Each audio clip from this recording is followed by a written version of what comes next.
அம்புட்டையும் பேசி முகத்தை சுளிக்க வச்சு எல்லாரையும் சங்கடப்படுத்தி வச்சு எல்லாரும் காதை பொத்தி ஏண்டா இவனுக்கு பேச்ச கொடுத்தா கலைவாணி அப்படின்னு நினைக்கிற அளவுக்கு கொடுக்கறதும் உங்க அம்மா தான். அவ இல்லைன்னா பேச முடியுமா? அதனாலதான் அவளுக்கு நாவுக்கரசின்னு பேரு. நாவுக்கரசி இருக்கக்கூடிய இந்த நாவல என்ன பேசக்கூடாதா அவ்வளவும் பேசுறது. பேசுறவங்க கூட பிரச்சனை இல்லை சுவாமி, பேசுறவங்க அவங்க வாய் பேசுறாங்க. நமக்கு ரத்தம் வருது காதுல இருந்து, எனக்கு கேட்கறது நம்ம காது தானே, அதனால நமக்கு ரத்தம் வருது. அதனால கேட்கணும் அப்படின்னு சொல்லியிருக்கீங்க. ஏராளமா கேளுங்க, தாராளமா பதில் சொல்றேன் அப்படின்னு இந்த கணத்தோட சொல்லாமல் கற்றது கை மண்ணளவு கல்லாதது உலகளவு அப்படின்னு சொல்ற மாதிரி உங்க அம்மாவே இன்னும் படிச்சுக்கிட்டு தான் இருக்காங்க. உங்களுக்கே தெரியும். அப்பேற்பட்ட கலைவாணியை இன்னும் கத்துக்கிட்டு தாங்க இருக்காங்க. அப்படிங்கும்போது நம்மளாம் ரொம்ப தத்துக்குட்டி. அப்பேற்பட்ட நாரத மகரிஷி நீங்க வந்து கேக்குறீங்க அப்படின்னா, சிற்றரவைக்கு எட்டியவரை கலைவாணி எனக்கு அருள் கொடுத்தவரை பதில் சொல்ல காத்துக்கிட்டு இருக்கேன். என்ன கேட்க போறீங்க கேளுங்க. பேசுறீங்க. திருவள்ளுவர் சொல்வாரு, தீயினால் சுட்ட புண் உள்ளாருமா, நாவினால் சுட்டவடு. நாவுல இருந்து அவதான் நல்லதும் பேச வைக்கிறா கெட்டதும் பேச வைக்கிறா அப்படின்னு சொல்லி அவரை மேல பழிய தூக்கி போடுறத விட நம்ம என்ன பண்ணணும், தீயினால் சுட்டப்படும் உள்ளார நாவினால் சுட்டப்படு. நம்ம படு இப்ப ஒரு சொல்லிட்டோம், தவறான சொற்களை அவர்கள் மேல பழி சுமத்திட்டோம் அப்படின்னு சொல்லுங்க, அந்த வடுவாகப்பட்டது என்னைக்குமே காலத்தால் மாறவே மாறாதான். அது போல இல்லாமல் நம்ம முதல்ல திருத்திக்கலாம். சுவாமி உங்க அம்மா மேல நாங்க பழியெல்லாம் போடல. சரி, இயக்கக்கூடியதே அவதானே, இந்த குரலில் ஒளியை கொடுக்கக்கூடியதே அவதானே. கும்பகர்ண போய் வர கேட்க போனாரு கலைவாணிய. நித்தியத்துவம் வேணும் ஆத்தா அப்படின்னு கலைவாணி அப்படின்னு கடவுளுக்கிட்ட வரம் கேட்க போனா. யாரு? கலைவாணிய நினைச்சு நித்தியத்துவம் அப்படின்னு கேட்கிற வார்த்தைய நாவல இருந்து கலைவாணி மாற்றி விட்டான். நித்திரைத்துவம் வேணும். அவன் மட்டும் நித்தியத்துவம் என்ற வரத்தை பெற்றிருந்தால் ராவணேஸ்வரன் இல்ல, இலங்கையில ஒருத்தர் கூட கால் வச்சிருக்க முடியாது. அப்பேற்பட்ட பலசாலி கும்பகர்ணன் ஆகப்பட்டவன். அப்பேற்பட்ட கும்பகர்ணனுடைய நாவல இருந்து நீங்க சொன்னீங்க பாத்தீங்களா இப்ப ஒரு விஷயம், எல்லாத்தையும் கொண்டு போய் கலைவாணி மேல பழி போடக்கூடாது, நம்ம நாவ அடக்கத்தோட பேசணும், நல்ல வார்த்தைகளை உச்சரிக்கணும் அப்படின்னு நல்லதானே வரம் கேட்க போன கும்பகர்ணன். நல்லா வரம் கேட்க போன கும்பகர்ணனுக்கு ஏங்க உங்க அம்மா வார்த்தை தடுமாறி வேற வார்த்தை கேட்க வச்சா? அப்ப பேசுறது கூட உங்க அம்மா தானே பேச வைக்கிறா. இல்லன்னா அவன் நித்தியத்துவம்னு வர வாங்கி பலசாலியாவே இருந்திருப்பானே. எதுக்கு 6 மாசம் தூங்கணும்? 6 மாசம் தூங்கிக்கிட்டுறீங்க. சண்டை போர் வந்துருச்சு ராமனுக்கு ராவணேஸ்வரனுக்கு. எல்லாரும் உசி போடுறாங்க, எந்திரிக்க மாட்டேங்கிறாங்க. என்ன பண்றது? பார்த்தாங்க பெரிய பெரிய மத்தகம் இருக்கு பாத்தீங்களா பிரபண்ண, பெரிய பெரிய மத்தகம் இருக்கு பாருங்க. மத்தகம்னா என்ன? குஞ்சரம். குஞ்சரம்னா அது மத்தம், அது மத்தகம் அப்படின்னா குஞ்சரம். குஞ்சரம்னா பெரிய பெரிய யானைகள்.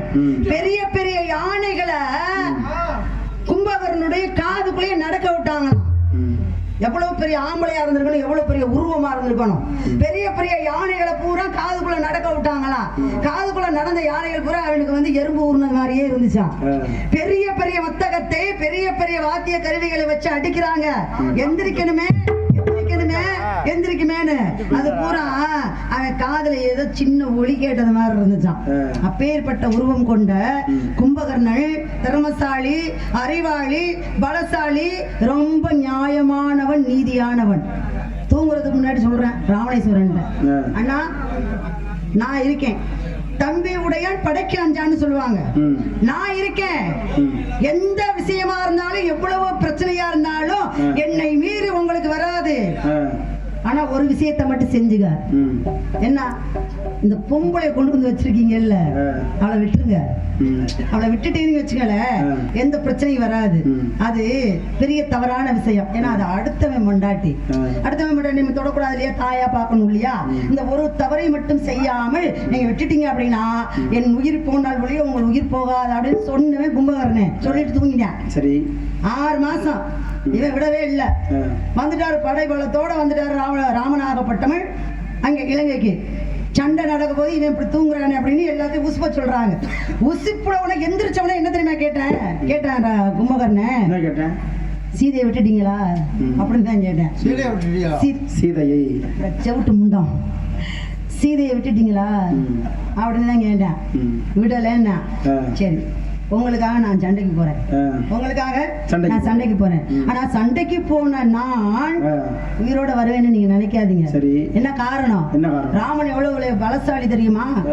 உங்களை வாலியாகப்பட்டவன் புள்ள பூச்சியா கொண்டு போய் அங்கதனுடைய தொட்டில்ல கட்டி விட்டான். இது 10 கால் பூச்சிடா அப்படின்னு 10 தலை கொண்ட உங்களை கொண்டு போய் வாலியாகப்பட்டவன் அங்கதனுடைய தொட்டில்ல கட்டி போட்டான். அப்பேற்பட்ட பலசாலி வாலி, வாலியவே அழித்தவன் ராமன். அப்பேற்பட்ட ராமனோட நான் சண்டைக்கு போறேன், என்னை உயிரோட விடுவானா? நீங்க செய்த தவறுக்கு அண்ணனுக்கு விட்டு கொடுக்காம, அப்படியே அண்ணனை விட்டு கொடுக்காம நான் சண்டைக்கு போறேன் அப்படின்னு போனவே கும்பகர்ணன். அப்பேற்பட்ட கும்பகர்ணனுடைய வாழ்க்கையையும் விதியையும் முடிச்சவன் உங்க அம்மா. இப்ப கும்பகர்ணன் இருக்கா பாத்தீங்களா, கும்பகர்ணன் அது மட்டும்தான் வர வாங்கினானா, நித்திரைத்துவம் பண்ண அப்படி இல்ல. என்னை ஒருத்தன் கொல்லணும் அப்படின்னா அவன் 14 ஆண்டுகள் எந்த பெண் முகத்தையும் பார்த்துக்க கூடாது. 14 ஆண்டுகள் அவன் சாப்பிட்டுருக்கவே கூடாது. அப்பேற்பட்டவனால இறப்பு வரணும் அப்படின்னு. அப்படி இருந்தவன் யார் அப்படின்னு கேட்டா லட்சுமணன் ஆகப்பட்டவன் இருந்தேன். அப்ப 14 ஆண்டுகள் அப்ப கூட வனவாசம் போகும்பொழுது சீதையை பார்க்காம இருந்திருப்பானா அப்படின்னு கேட்டா சீதையினுடைய முகத்தை அவன் பார்க்கவே இல்லை. அப்ப 14 ஆண்டு அவன் சாப்பிடவும் கிடையாது. அப்படி இருந்தவன் யாருன்னு கேட்டா அவன் தான் லட்சுமணன். ஒரு விஷயம் சொன்னீங்க, கட்டுறது கைமண் அளவு கல்லாத உலகளம் என்று உற்ற களமடைந்து உதுகின்றான் மெத்த வேறு மந்தம் கூற வேண்டாம் எறும்பும் தன் கையால் என்சான். அவரவர் உடம்புல அவரவர் கையால அளந்து பார்த்தோம்னா இந்த உடல் 8 சார்ந்தே இருக்குமா. அந்த வகையில இதை சொன்னது யாருன்னா அவை பிராட்டி. யாருடைய அவையில சொன்னா அப்படிங்கறத முக்கியம். குலத்துங்க மன்னன் சொல்றேன், இந்த உலகத்திலேயே சிறந்த ஒரு புலவர் இருக்கிறார் அப்படின்னா கம்பரை போல புலவர் யாருமே கிடையாதுயா. கம்பர் தான் அறிவானவர் அப்படிங்கிறார். உடனே அவை பிராட்டி கோபம் வந்துருச்சு, போறா குலத்துங்க சொல்ற அவையில சொல்றா, விரகர் 2 வேண்டும், விரல் நிறைய மோதிரம் வேண்டும், அரைதனில் பஞ்சேனும் பட்டேனும் முடித்து இருக்க வேண்டும். அப்படி இருந்தாதான் அந்த உலகமே மதிக்கும். விரல் நிறைய மோதிரம் போட்டுக்கிட்டு விரகர்னா ஒருத்தன் போறானா அவனை புகழ்ந்துக்கிட்டு 2 பேர் பின்னாடியே போகணுமா. அந்த மாதிரி இருக்கிறவர் தான் கம்பரு. ஆனா கட்டுறது கை மண்ணளவுதான், கல்லாத இந்த உலகளவு எவ்வளவோ இருக்குது. ஆனா இந்த கலைவாணியும் கயக்கறிவற்றை படிச்சுக்கிட்டு தான் இருக்கிறா. எப்படி இவரை மட்டும் பெரிய புலவர்னு சொல்லுவீங்க? எப்படி ஏத்துக்க முடியும்? ஒவ்வொருத்தரும் ஒவ்வொரு விதத்துல சிறப்பானவர்கள். இப்ப கருணையா பாடுறதுல சிறந்தவர் யாருன்னு கேட்டா அவர் தான் அருணகிரிநாதர். கருணைக்கு பாடுபவர் அருணகிரிநாதர். வெட்டி பாடவும் ஒட்டி பாடவும் பிறந்தவர் யாருன்னு கேட்டா அவர் தான் ஒட்டக்கூத்தர் புகழேந்தி புலவர். அவங்களும் வெட்டியும் பாடுவாங்க. அப்ப புகழேந்தி புலவர் கேட்பாராம் பாண்டிய மன்னன்ட்ட, வெட்டி பாடட்டுமா ஒட்டி பாடட்டுமான்னு அரசனை கேட்டுக்கிட்டு தான் பாடுவாராம். அப்ப அப்படி பாடக்கூடியவர் யாரு? புகழேந்தி புலவர். அப்பேற்பட்ட புகழேந்தி புலவர் பிறந்த நாடு எந்த நாடு அப்படின்னு கேட்டா பாண்டிய நாடு. ஒரு பெண்ணை திருமணம் பண்ணி கொடுத்தா சீதனத்தை என்னென்னமோ கொடுக்கலாம், ஆனா தன் நாட்டு புலவனையே பரிசாக கொடுத்தான் பாத்தீங்களா, அவன் தான் பாண்டிய மன்னன், சிறப்பு பெற்றவன். அப்ப ஒவ்வொருத்தரும் ஒவ்வொரு விதத்துல சிறப்பானவர்கள். இவர் விருத்தம் என்னும் முன்பா பாடுவதற்கு வெண்பா பாடுவதற்கு சிறந்தவர் யாரு கேட்டா கம்பர்னு வச்சுக்கலாம். சரிங்களா? அதுக்காக கம்பர் தான் இந்த உலகத்துல பெரிய ஆளு அப்படின்னு ஏத்துக்க முடியாதுல்ல அப்படின்னு சொன்னவ. காசுக்கு பாடுறவர் யாரு? கம்பர். கூழுக்கு பாடுறவன் அவ்வை அப்படிங்கிற சிறப்பு இந்த உலகத்துல உண்டு. சரிங்களா? நிறைய பேர் இருக்காங்க சுவாமி. காரணம் என்ன அப்படின்னா, காதலிக்காக காத்துக்கிட்டு இருந்தார் வரதன் அப்படின்ற ஒருத்தர். இந்த வரதனுக்காக காதலி வருவா அப்படின்னா அவர் தூங்கிட்டார். பக்கத்துல உங்க அம்மா கலைவாணிக்காக காத்துக்கிட்டு இருந்தார் ஒரு பக்தராகப்பட்டவர். என்ன உன்னோட அனைதினமும் கலைவாணி எனக்கு காட்சி விடணும் அப்படின்னு சொல்லி கலைவாணியுடைய கலைவாணியினுடைய நாமங்களை சொல்லி அவருடைய பாடல்களை பாடி புகழ்ந்துகிட்டே இருந்தார், கேட்டுக்கிட்டே இருந்தாரு. பார்த்தா ஒரு நாள் இரவு கலைவாணி ரொம்ப மனசு இறக்கப்பட்டு சரி போனா போயிட்டு போது இந்த பக்தனுக்கு அருள் கொடுக்கலாம் அப்படின்னு சொல்லி அப்பேற்பட்ட கலைவாணி நடு இரவிலே அழகா ஒரு பெண்ணாக மாறி இந்த பெண்ணாகப்பட்டவளை அள்ளி கூந்தல்ல அள்ளி முடிச்சு கூந்தல்ல பூ சுத்தி அழகா பொட்டு வச்சு தாம்பூலம் தரித்து அப்படி வர்றா. கொலுசு ஓடுகிட்டு கொலுசு போட்டு தாம்பூலம்னு இந்த வெத்தலை பாக்கு இருக்கு இல்லையா பாருங்களேன். இந்த வெத்தலை பாக்குக்கு ரொம்ப முக்கியத்துவம் கொடுக்கிறது என்ன நாடு தெரியுங்களா? சேர நாடு, சோழ நாடு, பாண்டிய நாடு. இந்த 4 நாட்டிலையும் வெத்தலை பாக்கு அப்படின்ற ஒரு தாம்பிளத்திற்கு முக்கியத்துவம் கொடுக்கிறது எங்க சோழ நாடு. அதிகமான பேர் வெத்தலை பாக்கு போடுறாங்க அப்படின்னு சொன்னா எங்க சோழ நாட்டுலதான். பாருங்க, பாண்டிய நாட்டுல குறைஞ்சு போச்சு, சரி, சேர நாட்டுல குறைஞ்சு போச்சு. எல்லா விசேஷமான ஏதாவது ஒரு நற்காரியங்களுக்கு வெத்தலை பாக்கு வைப்பாங்களே தவிர அங்க தினமும் இந்த வெத்தலை பாக்கு என்ற தாம்பளத்தை தரிப்பவர்கள் எங்க சோழ நாட்டுல உள்ளவங்க தான். அப்பேற்பட்ட வெத்தலை பாக்க தரிச்சுக்கிட்டு அப்படி கால் நிறைய கழுத்து அந்த கால் நிறைய கொலுசு போட்டுக்கிட்டு அப்படி நடந்து வர்றான். செல்லுன்னு வர்றான். இந்த காதலிக்காக காத்துட்டு வந்தீங்களா, நான் என்ன பண்றேன் கொஞ்சம் நிதானப்படுத்தி ஆகா நம்ம காதலி வர்றா அப்படின்னு எதிர்பார்த்துட்டு இருக்கேன். இந்த கலைவாணிக்காக காத்துக்கிட்டு இருந்தா பாத்தீங்களா, நல்ல தூக்கம். என்ன பண்ணிட்டா, பக்கத்துல இருந்த கலைவாணிக்காக காத்துக்கிட்டு இருந்தவனுடைய வாயில போய் இந்த வெத்தலை பாக்கு அப்படியே உருட்டி திரட்டி ஒரு உருண்டைய நம்ம சின்ன பிள்ளைக்கு கொடுப்போம் தெரியுமா, பாட்டி தாத்தால வெத்தலை பாக்கு போட்டுச்சுன்னா பேர பிள்ளைய வந்து எனக்கும் வேணும்பாங்க. அப்ப அவங்க என்ன பண்ணுவாங்க, காம்பு கொடுப்பாங்க, இல்லைன்னா நல்ல வெத்தலையை போட்டு மென்னு கொஞ்சோண்டு எடுத்து கொடுப்பாங்க. இது எல்லா பக்கமும் நடக்கிறது. இவ என்ன பண்ணுனா, வெத்தலை பாக்க நல்லா போட்டி உருட்டு திரட்டி அப்படியே நாவால அவனுடைய வாயில வச்சா. யாருக்கு? இந்த கலைவாணிக்காக காத்துக்கிட்டு இருந்தான் பாத்தீங்களா, வரதனுக்கு இல்ல, கலைவாணிக்காக காத்துக்கிட்டு இருந்தா ஒரு பக்தன், அவனுக்கு. அவன் என்ன பண்ணிட்டான், ஆச்சு வாயில ஏதோ உள்ளது அப்படின்னு துப்பிட்டான். பார்த்தா கலைவாணி, ஆகா இந்த தாம்பழம் வீணாக போக கூடாது அப்படின்னு பக்கத்துல காதலிக்காக காத்துக்கிட்டு இருந்தான் பாருங்க வரதன். அவன் வாயில போய் கொடுக்க, காதலிதான் நமக்கு ஏதோ கொடுக்கிறாளேன்னு அவன் அதை வாங்கி விழுங்க, சாதாரண வரதனாக இருந்தவன் கால மேக புலவனாக பாருங்க. மேகம் எவ்வளவு பெரிய உயரமாக இருக்கும், அந்த உயரத்துக்கு அளவு கவி பாடக்கூடியவன் காலமேக புலவன். அப்பேற்பட்ட காலமேக புலவன் பேர் வாங்கினவங்க தான். ஒட்டக்குதிரை சொன்னீங்களே, வெட்டப்பட்ட தலைகளை ஒட்டப்பாடியவன். கலைவாணி நீ உலகில் இருப்பதும் கல்வியினூர் கவிவல்லோரை நிலையாக நாவில் குடியிருப்பதும் நிஜமே என்றோ சிலைவான இருந்தாயிர புயன் கடிந்து முயற் ஜீவனுற்றான் தலையாவி கொடுத்திர செங்கூந்தன் உயிர் பெற்ற நீ தய செய்வாயே. கலைவாணி சொன்னவனை வெட்டுத தலையெல்லாம் ஒட்டப்பாடினவன். அப்பேற்பட்ட ஒட்டக்குதனும் சிறப்பானவன்.